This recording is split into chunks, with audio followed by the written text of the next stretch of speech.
Bonjour à toutes et à tous et bienvenue sur ma chaîne YouTube. Aujourd'hui, je vais vous lire le deuxième chapitre du livre d'Elisabeth Kübler-Ross et de David Kessler, du livre qui s'intitule « Leçon de vie ». Chapitre 2, la leçon de l'amour. L'amour que nous avons tant de mal à définir est la seule expérience humaine véritablement réelle et durable. Elle est le contraire de la peur. Il est l'essence de toute relation, le cœur de la créativité, le pouvoir des pouvoirs. Il est ce qu'il y a de plus complexe dans l'être humain. Il est la source du bonheur, l'énergie qui nous relie les uns aux autres et qui vit en nous.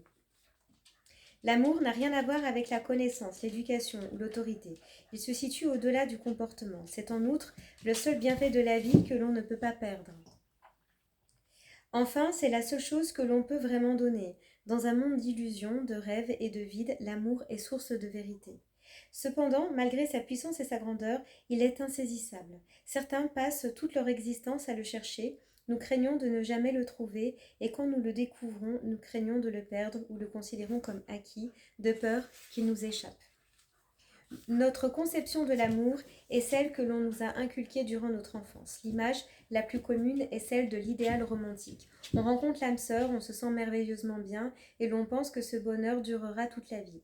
Bien sûr, on a le cœur brisé quand dans la réalité on est confronté à un quotidien qui n'a plus grand-chose de romantique, quand on s'aperçoit que l'amour que l'on donne et reçoit est généralement conditionnel.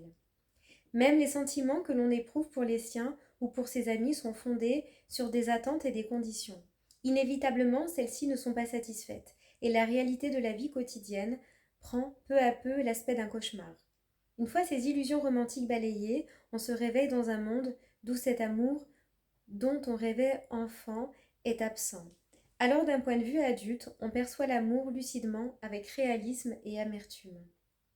Fort heureusement, l'amour authentique auquel tout le monde aspire est possible, mais l'approche que nous en avons ne nous permet pas de le découvrir. Il ne s'agit pas de rêver à l'âme sœur ou à l'ami parfait.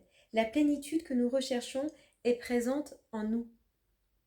Ici et maintenant, il suffit de s'en souvenir. La plupart d'entre nous aspirent à un amour inconditionnel fondé sur ce que nous sommes plutôt que sur ce que nous faisons ou non. Alors, je vais relire cette phrase. La plupart d'entre nous aspirent à un amour inconditionnel fondé sur ce que nous sommes plutôt que sur ce que nous faisons ou non. Les plus chanceux d'entre nous le connaîtront peut-être pendant quelques minutes durant toute leur existence.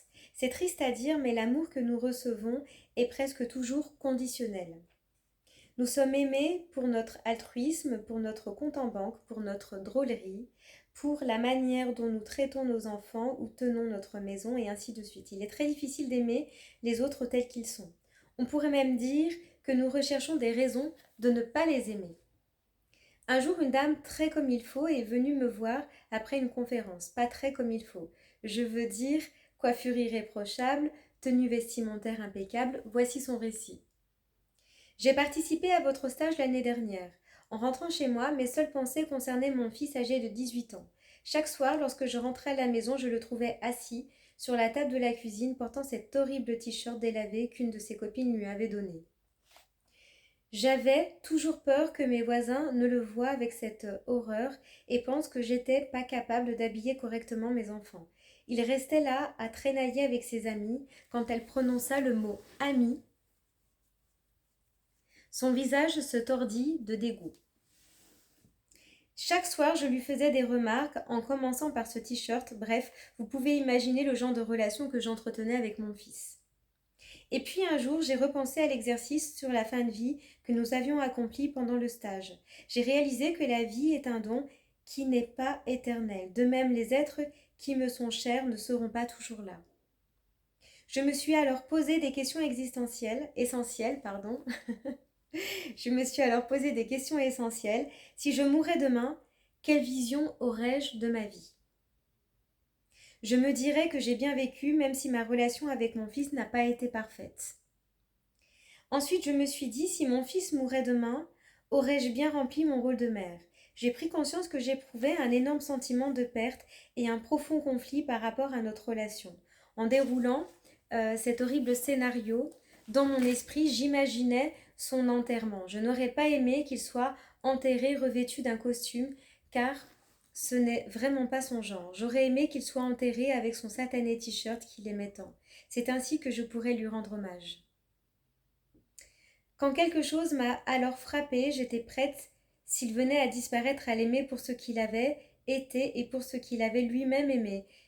Mais je n'étais pas disposée à lui faire ce cadeau de son vivant. J'ai alors compris que ce t-shirt avait une énorme importance pour lui. Pour une raison que j'ignore, c'était son vêtement préféré.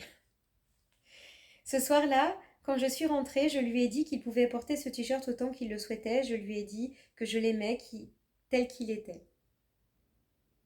J'ai ressenti un formidable soulagement en me libérant de toutes ses attentes à son égard, en cessant de vouloir à tout prix décider pour lui et en me contentant de l'aimer tel qu'il est. Et maintenant que je ne cherche plus à ce qu'il soit parfait, je m'aperçois qu'il est tout à fait charmant comme ça. On ne peut se sentir heureux et en paix dans une relation d'amour que si l'on élimine les conditions auxquelles elle était soumise. Malheureusement, d'une manière générale, plus on aime quelqu'un, plus l'amour est conditionnel. On nous a inculqué dans l'enfance qu'il s'agissait d'une règle, on peut même dire que l'on a été conditionné à cette vision des choses. Pour modifier cette idée préconçue, il faut donc passer par un difficile processus de désapprentissage. Il est illusoire d'espérer un amour inconditionnel et absolu, mais un amour authentique et durable est tout à fait possible. Je suis d'accord avec ça, je dois dire. Une des rares relations marquées par un amour inconditionnel est celle que l'on noue avec les tout petits enfants, car ils se fichent complètement de nos activités, de notre compte en banque ou de nos accomplissements. Ils nous aiment, un point c'est tout. Par la suite, nous les conditionnons en les récompensant quand ils nous sourient ou obtiennent de bonnes notes à l'école ou lorsqu'ils sont sages. Nous avons beaucoup à apprendre des sentiments que nous portent nos enfants. Si nous les aimions sans condition un peu plus longtemps, nous créerions un monde très différent.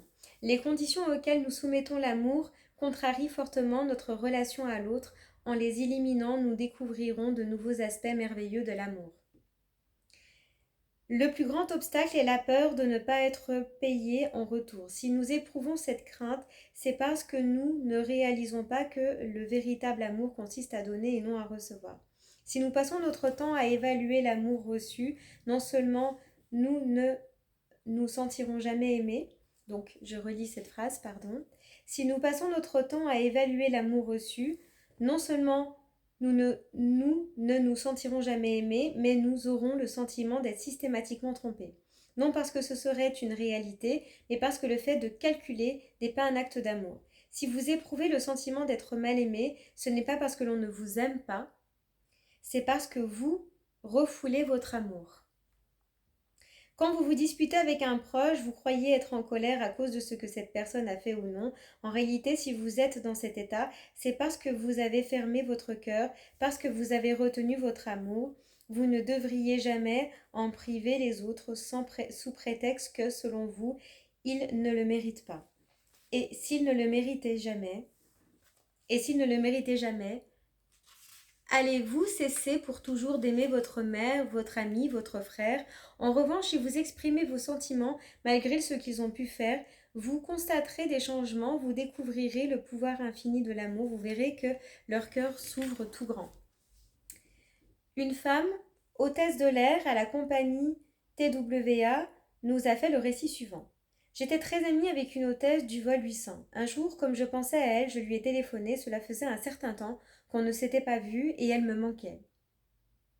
J'ai laissé un message sur son répondeur en lui demandant de me rappeler. Le temps passant, j'étais de plus en plus irritée par son silence. Mon mari me conseilla de la rappeler ou de lui laisser un nouveau message. Je savais qu'elle était très occupée et qu'elle devait sans doute attendre d'être moins bousculée pour me contacter. Malgré cela, ma colère ne faisait que croître, au point que je décidai de lui retirer mon affection. Le lendemain, j'ai appris que son avion s'était écrasé. J'ai alors éprouvé un terrible remords à l'idée de lui avoir fermé mon cœur. J'ai conseillé à cette hôtesse de ne pas se montrer aussi dure envers elle-même. Je lui ai fait remarquer que son amie savait, après des années d'une relation sans nuage, qu'elle était aimée. Cette femme devait se pardonner à elle-même et prendre conscience qu'elle se comportait de la même façon envers elle-même que vis-à-vis de son amie. Elle mesurait l'amitié à l'aune d'un moment, d'un acte, puis fermait son cœur. Aussi faut-il s'efforcer de considérer l'amour de manière globale et non dans les détails, car un simple coup de téléphone peut nous en détourner.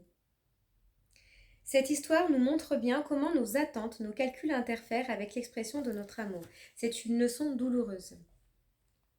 Pour être en mesure d'ouvrir son cœur, il faut faire l'effort de considérer les choses différemment. Si on le ferme, si l'on est intolérant, c'est souvent parce que l'on ne comprend pas l'autre. On ne comprend pas pourquoi elle ne rappelle pas, ni pourquoi elle est aussi bruyante. Excusez-moi, je reprends ma phrase. On ne comprend pas pourquoi elle ne rappelle pas, ni pourquoi elle est aussi bruyante. Alors on décide de ne plus l'aimer. Nous nous focalisons beaucoup trop sur nos blessures, notre chagrin, sur le traitement injuste que nous avons subi. En réalité, nous nous trahissons nous-mêmes en refusant d'offrir notre sourire, notre compréhension, notre amour.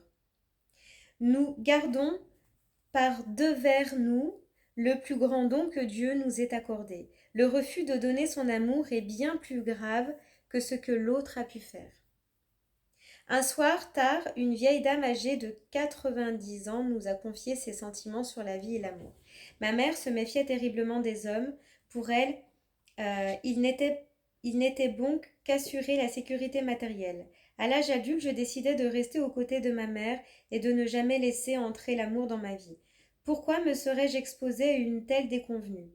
Je n'avais confiance qu'en mon frère, que j'aimais profondément. Il était tout pour moi, mon grand frère, mon ami, mon protecteur. Il avait épousé une femme merveilleuse.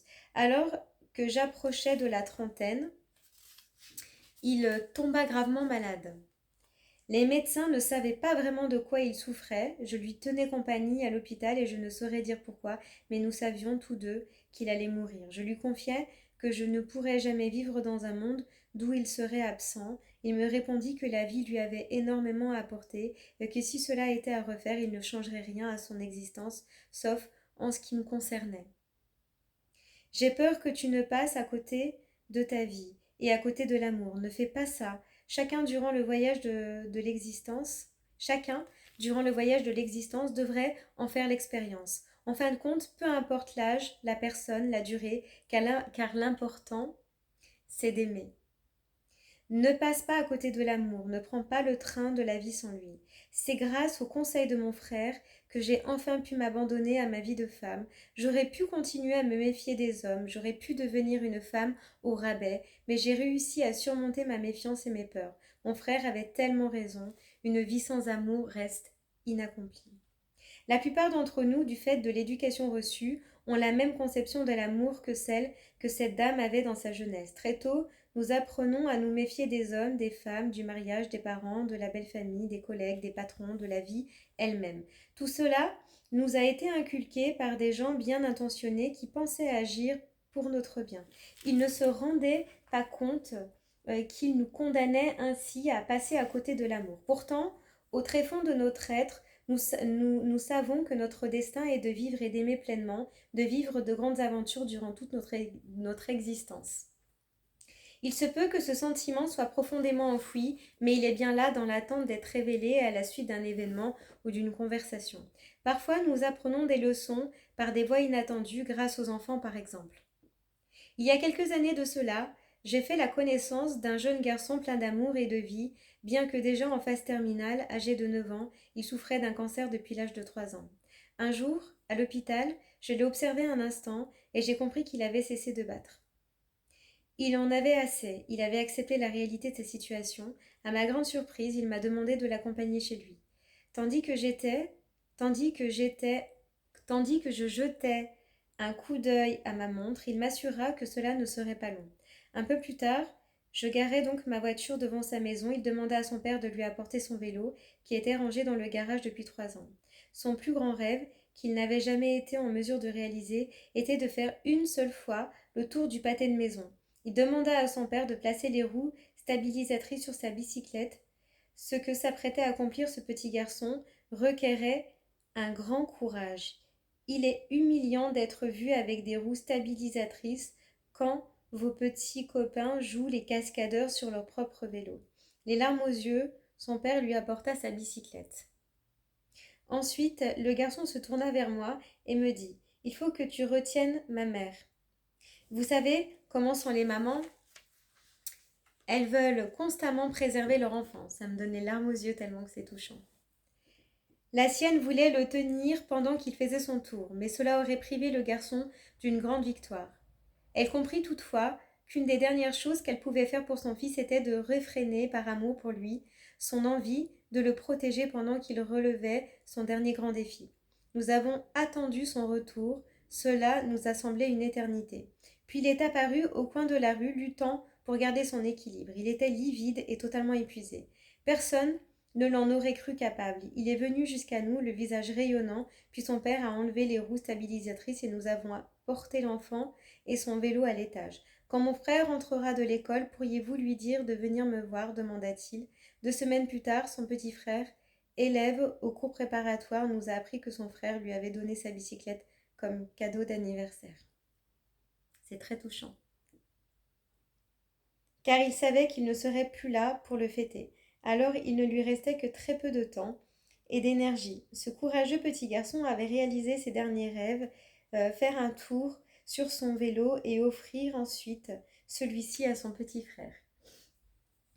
Je découvre ces lignes au même moment en fait que je vous lis le livre et je trouve que c'est d'une profondeur et d'un amour extraordinaire.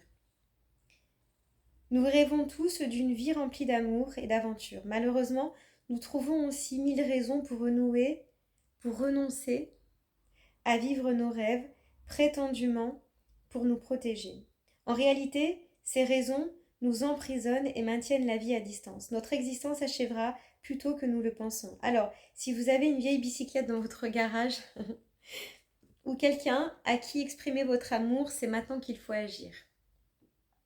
En réfléchissant aux leçons de l'amour, je pensais à ma propre expérience. Naturellement, le fait que je sois encore en vie signifie que j'ai encore des leçons à retenir de l'existence.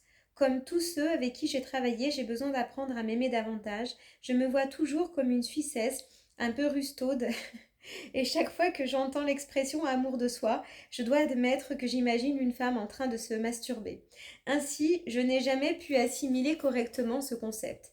J'ai reçu beaucoup d'amour des autres, tant dans ma vie personnelle que professionnelle. Dans ces conditions, on pourrait penser qu'il serait naturel que je m'aime moi-même, mais ce n'est hélas pas le cas. Et il en est de même pour la plupart d'entre nous.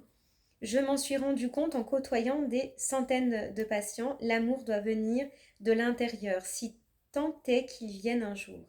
Et en ce qui me concerne, je suis certaine qu'il n'est pas encore là. Comment faire pour s'aimer soi-même ? C'est vrai, telle est la question. Comment faire pour s'aimer soi-même ? C'est sans doute le défi le plus difficile que nous ayons à relever. Rares sont ceux qui l'ont appris durant leur enfance. D'une manière générale, on nous inculque très tôt que l'amour de soi est une mauvaise chose, car on le confond avec l'égoïsme et l'égocentrisme. Nous en arrivons ainsi à croire qu'il existe à rencontrer l'être idéal ou quelqu'un qui nous traite comme nous le souhaitons. Mais tout cela n'a rien à voir avec l'amour. La plupart d'entre nous n'en ont jamais fait l'expérience. Nous recevons surtout des récompenses. Enfants, nous apprenons que nous serons aimés si nous sommes polis, si nous obtenons de bonnes notes, si nous sourions à mamie, ou si nous lavons bien les mains, ou si nous nous lavons bien les mains avant les repas. Nous faisons des pieds et des mains pour être aimés sans jamais réaliser qu'il s'agit d'un amour conditionnel. Donc, factice. Comment peut-on aimer s'il faut remplir tant de conditions ? On peut commencer par nourrir son esprit en éprouvant de la compassion pour soi-même. Nourrissez-vous votre esprit.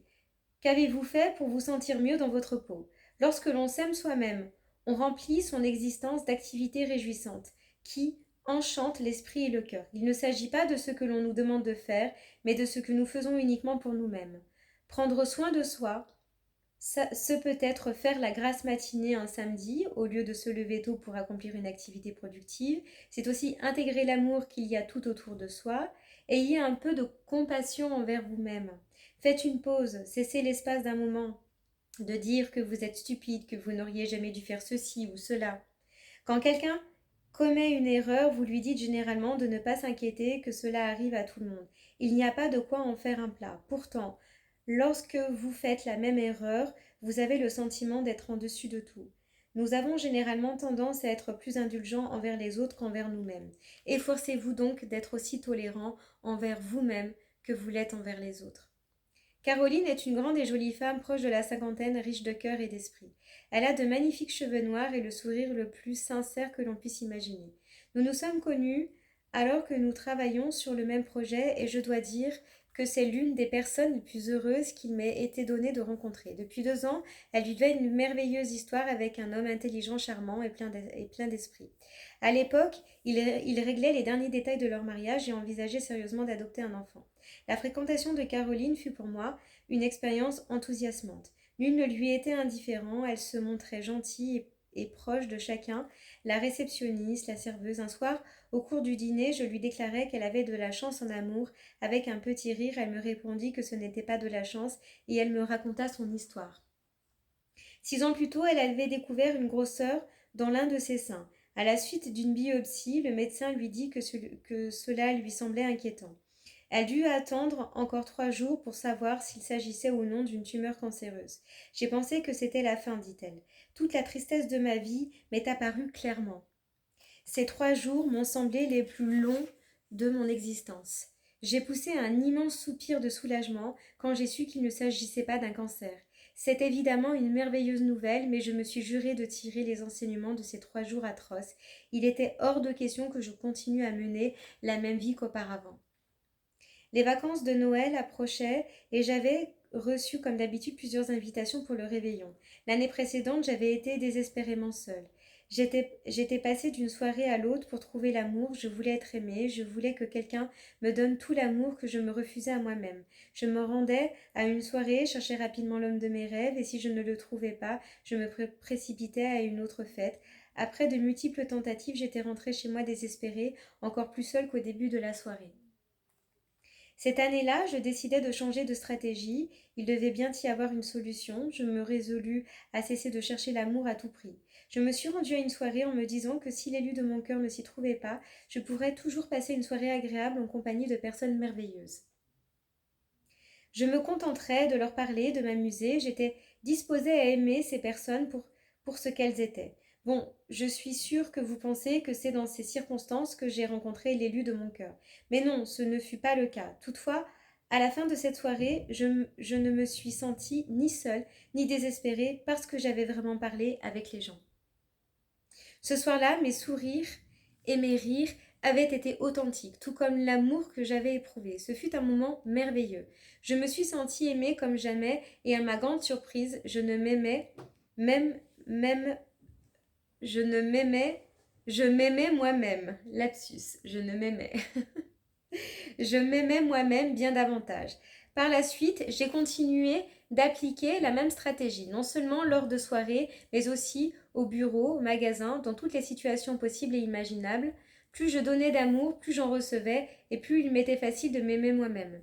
Je me suis sentie de plus en plus proche de mes amis, j'ai fait quelques rencontres merveilleuses, je suis devenue quelqu'un de plus heureux, quelqu'un que l'on a envie de connaître. Ce n'était plus cette personne désespérée, toujours en quête d'amour, je faisais tous les jours l'expérience de l'amour. S'aimer soi-même, c'est absorber l'amour qui se trouve à tout moment autour de soi, c'est abattre toutes les barrières. Il est difficile de voir les barrières que l'on érige autour de soi, mais elles sont bien là et elles affectent toutes les relations. Lorsque nous serons devant Dieu, il nous posera cette question: as-tu donné ou reçu de l'amour? Nous apprendrons à nous aimer nous-mêmes en laissant les autres nous aimer et en le leur rendant. Dieu nous a donné d'innombrables occasions d'aimer et d'être aimés. Elles sont là, autour de nous, et attendent seulement que nous les saisissions. Un homme âgé de 38 ans, chez qui l'on avait diagnostiqué un cancer de la prostate, me confia qu'il avait passé en revue son existence durant son traitement. Tandis qu'il évoquait sa solitude, son visage s'emplit de tristesse. Je lui fis alors cette simple remarque: comment se fait-il qu'il n'y ait pas de femme dans la vie d'un homme aussi brillant, séduisant et charmant que vous?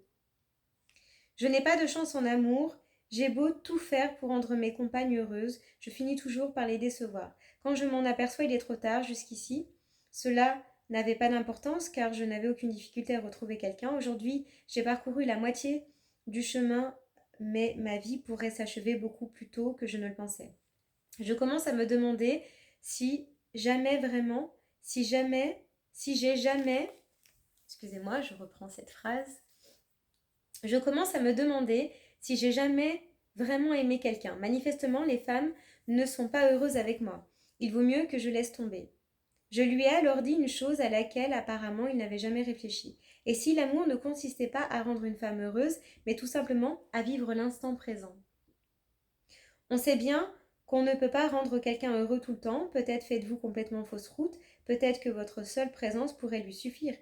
La vie est marquée par des hauts et des bas, nous ne pouvons pas résoudre tous les problèmes de nos proches, mais nous pouvons rester auprès de l'être aimé, n'est-ce pas, au fil des années, la plus belle preuve d'amour. Aujourd'hui, vous êtes à l'hôpital pour suivre un traitement contre le cancer de la prostate. Dans ces conditions, il est improbable qu'une femme ou n'importe qui d'autre puisse vous rendre heureux, lui fis-je remarquer. Mais ne croyez-vous pas que la présence d'un être cher à vos côtés, dans ces circonstances difficiles, constitue un grand réconfort pour vous? Je termine souvent mes conférences en évoquant le destin tragique d'une jeune mère et de sa fille. Bonnie, qui vivait dans la banlieue de Seattle, cette histoire nous montre comment un inconnu peut être une source de réconfort. Un jour, cette femme confia sa petite Bonnie âgée de 6 ans à sa voisine pour qu'elle la garde pendant ses heures de travail. Plus tard dans la journée, alors que Bonnie jouait sur la pelouse de la voisine, une voiture dérapa dans le virage, fit un vol plané au-dessus de la clôture du jardin et vint frapper de plein fouet la petite fille qui fut projetée dans la rue. La police arriva presque aussitôt sur les lieux du drame. Un policier se précipita vers l'enfant et constata immédiatement l'extrême gravité de ses blessures. Voyant qu'il ne pouvait rien faire pour la sauver, il la prit simplement dans ses bras. Lorsque l'ambulance arriva, elle avait cessé de respirer. Les secours mirent immédiatement en place l'équipement de réanimation et transportèrent à toute allure la fillette à l'hôpital. Là, l'équipe des urgences essaya pendant 1 heure de la réanimer, en vain. Une infirmière qui avait désespérément tenté de téléphoner à la mère de Bonnie, à son travail, finit par la joindre et lui apprit la terrible nouvelle. Avec le plus de délicatesse possible, bien qu'on lui ait proposé de venir la chercher, la mère voulut à tout prix parcourir seule le long trajet. Lorsqu'elle arriva enfin à l'hôpital, elle se montra stoïque jusqu'à ce qu'elle découvre sa petite fille gisant sans vie sur la table d'opération. Alors, elle s'effondra complètement. Les médecins lui expliquèrent la nature des blessures de sa fille et ce qu'ils avaient fait pour tenter de la sauver. Cela n'eut aucun effet. Les infirmières, à leur tour, lui dirent qu'elles aussi avaient fait tout leur possible. La mère demeura inconsolable et dans un tel état d'abattement que l'équipe soignante envisagea de la faire admettre dans l'établissement. Puis la femme traversa la salle des urgences et se dirigea vers le téléphone public pour prévenir les membres de sa famille. En la voyant, un policier qui était resté assis là pendant presque 4 heures se leva. C'était celui qui avait pris la petite Bonnie dans ses bras. Il s'approcha de la mère et lui raconta. C'est très poignant.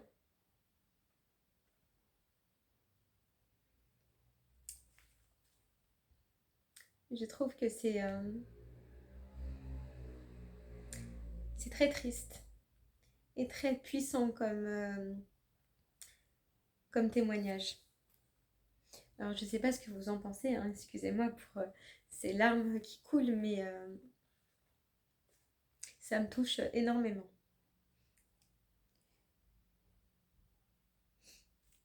Alors, en la voyant, un policier qui était resté assis là pendant presque 4 heures se leva. C'était celui qui avait pris la... C'était celui qui... Ben, j'en bégaye un petit peu.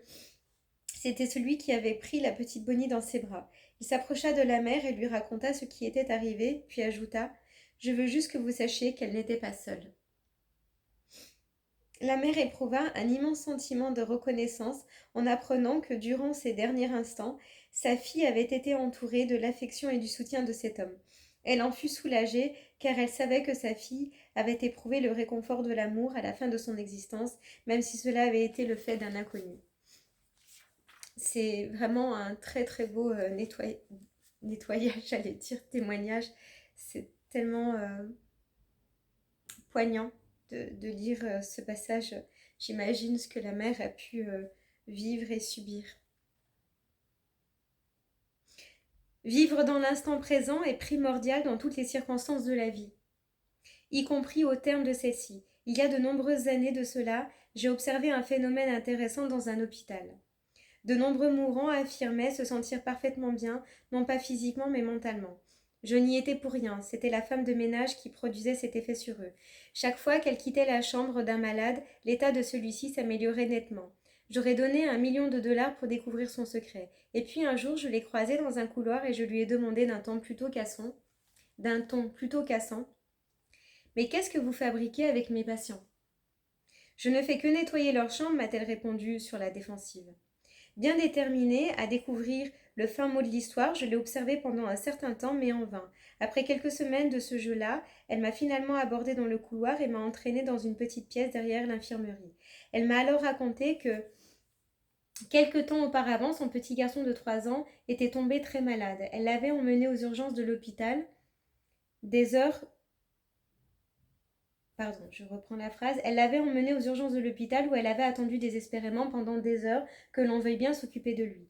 Mais personne n'était venu et son enfant était mort dans ses bras, fauché par une pneumonie. Elle me fit ce récit sans manifester le moindre ressentiment de haine, de ressentiment ou de colère. Pourquoi me racontez-vous tout cela? Lui demandai-je. Qu'est-ce que cela a à voir avec mes patients? Voyez-vous, la mort n'est plus une inconnue pour moi. C'est une très vieille connaissance. Parfois, lorsque je rentre dans la chambre d'un de vos patients, je m'aperçois qu'il est paralysé de peur et qu'il n'a personne à qui parler. Alors je vais à son chevet et je lui prends la main. Je lui dis que j'ai vu la mort, qu'il ne doit pas la craindre, car elle n'est pas si terrible. Et puis je reste là avec lui. Je pourrais le laisser seul, mais non, je m'efforce d'être présente. C'est cela l'amour. Ignorant tout de la psychologie et de la médecine, cette femme avait cependant découvert l'un des plus grands secrets de la vie. L'amour est présence et compassion. L'amour est présence et compassion. L'année dernière, j'ai été invitée à la Nouvelle-Orléans pour prendre la parole devant un public de médecins et d'infirmières. Plus tard, je devais donner un cours à des assistantes sociales à l'université Tulane. Je m'attendais à une expérience gratifiante sur le plan professionnel, mais certainement pas à une partie de plaisir. Quand l'avion atterrit, une vague d'émotion me submergea. Cet endroit resterait pour toujours celui où j'avais vu ma mère pour la dernière fois. Après avoir accompli mes obligations professionnelles, je décidai de retourner dans l'établissement où ma mère était morte. L'hôpital de notre ville n'avait pas les moyens de s'occuper de ma mère, aussi avait-elle été transférée dans un hôpital plus important, à 200 kilomètres de chez nous. Je n'avais que 13 ans à l'époque, le règlement n'autorisait les visites qu'à partir de l'âge de 14 ans. J'étais donc restée assis des heures durant à l'extérieur de l'unité des soins intensifs, avec l'espoir de m'introduire subrepticement dans la salle pour parler à ma mère, la toucher, pour simplement rester à son côté. La situation était déjà suffisamment pénible comme cela. Le destin voulut que l'hôtel Howard Johnson, situé juste à côté de l'hôpital où mon père et moi étions descendus, ait été soudain évacué. Nous nous trouvions dans le hall et nous apprêtions à aller voir ma mère quand brusquement plusieurs cars de police s'étaient arrêtés devant l'hôtel dans un crissement de pneus. Des policiers se ruèrent à l'intérieur puis nous ordonnèrent d'évacuer l'établissement. Nous nous précipitions vers la sortie quand nous entendîmes des coups de feu. Un tireur embusqué se trouvait sur le toit et tirait sur les passants. Mon père et moi voulions nous rendre directement à l'hôpital pour rejoindre ma mère, mais les autorités ne voulurent rien entendre et insistèrent pour que nous nous réfugions dans le bâtiment contigu. Finalement, la police reprit le contrôle de la situation et nous pûmes entrer dans l'hôpital. Le forcené fut plus tard tué par les forces de l'ordre. À 13 ans, au moment où j'avais désespérément besoin de ma mère, de passer quelques précieux moments avec elle, de lui dire au revoir, j'avais été évacuée précipitamment d'un hôtel parce qu'un forcené tirait sur les passants. 26 ans plus tard, je traversais à nouveau la petite pelouse devant l'hôtel, les yeux fixés sur l'hôpital. Je me souviens de cette journée si agitée. Je suis restée devant la porte de l'unité des soins intensifs où ma mère avait passé les 2 dernières semaines de sa vie, à regarder à travers la même baie vitrée, comme le petit garçon d'autrefois qui essayait d'apercevoir sa mère. Une infirmière est venue vers moi et m'a demandé si je voulais voir quelqu'un. En lui répondant non merci, je ne pus m'empêcher de penser au paradoxe de la situation. Des années auparavant, une autre infirmière m'avait refusé l'entrée de la salle. En êtes-vous sûr, insista-t-elle, vous en avez le droit. Oui, la personne que j'aurais aimé voir n'est plus là, mais merci quand même. Aujourd'hui, après de nombreuses années et maintes leçons, je sais que ma mère vit dans mon cœur et dans mon esprit, ainsi que dans les mots de cette page. Je crois aussi qu'elle vit quelque part ailleurs, une autre sorte d'existence. Je ne puis ni la voir ni la toucher, mais je peux sentir sa présence. Au-delà du chagrin et de la séparation, je sais que j'étais à son côté dans ces derniers jours, même si je n'étais pas physiquement présent. Parfois, ce sont des inconnus qui assistent nos proches, des professionnels de la santé ou toute autre personne pleine de compassion, accomplissent un acte d'amour profond en étant simplement présents, parfois sans même connaître le nom de la personne qu'ils soutiennent. Une femme de ménage, une mère, un ami ou un policier qui prend dans ses bras une petite fille qu'il ne connaissait pas. Les leçons sur l'amour peuvent revêtir n'importe quelle forme et concerner toutes sortes de gens. Peu importe ce que nous sommes, ce que nous faisons, l'importance de notre compte en banque, les personnes que nous fréquentons. Nous pouvons tous aimer et être aimés. Il suffit d'être présent, d'ouvrir son cœur à l'amour et d'en donner en retour en étant déterminé à ne pas refuser ce don du ciel. L'amour est toujours présent dans toutes nos expériences, bonnes ou mauvaises, et même dans les tragédies qui nous accablent. Il est ce qui donne un sens profond à notre quotidien. Il est notre nature même. Quel que soit le nom que nous lui donnons, amour, Dieu, âme, il est vivant et tangible, car il existe en chacun de nous. L'amour est notre expérience du divin, de la sainteté sacrée. Il est la richesse qui se trouve autour de nous. C'est à nous de le prendre. Je vous remercie de m'avoir écouté et je vous dis à très bientôt pour une prochaine vidéo pour aborder le 3e chapitre qui est la leçon de la relation à l'autre. À bientôt. Merci.